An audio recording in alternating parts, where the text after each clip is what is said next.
रंगपुर क्षेत्र के सिमुलतोला इलाके में खेल के मैदान पूरी तरह नदीगर्भ में समा रहा है। मुद्दे को लेकर राज्य व केंद्र सरकार के उदासीन नीति के चलते लोगों में परेशानी का दौर देखने को मिल रहा है। और तो और सिमुलतोला मैदान पिछले कई वर्षों से नदीगर्भ में समाये जाने पर भी प्रशासन की ओर से कोई अहम कदम नहीं उठाया जा रहा है। हालांकि इस मैदान में बच्चे, बूढ़े, नौजवान सभी स्तर के लोग चैन की सांस लेते हैं और अक्सर कीड़ा में जुटे रहते दिखते हैं। गौरतलब है कि एक तरफ जहाँ सिंचाई में मैदान नहीं है, तो इसी दौरान सिमुलतोला के मैदान नदीगर्भ में समाये जाने पर लोगों में नाराजगी का दौर भी देखने को मिल रहा है।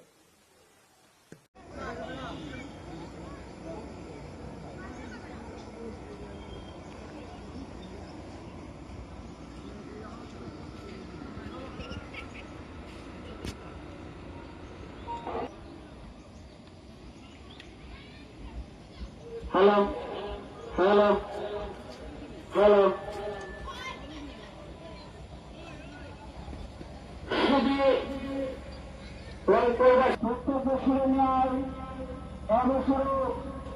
নাইন এফএস নকআউট ফুটবল প্রতিযোগিতার আয়োজন করা হয়েছে। আর এই শুভ উদ্বোধনের মধ্যে যে দুটি দল অংশগ্রহণ করেছে, এর মধ্যে আমার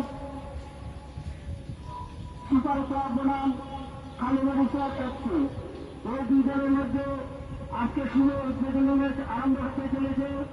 তাই আপনারা বিলম্ব না করে অতি সত্তর সীমান্তলা মাঠে এসে এই শুভ উদ্বোধনী ম্যাচকে সুন্দর এবং সাফল্যমণ্ডিত করে তোলার জন্য অনুরোধ রাখা হচ্ছে।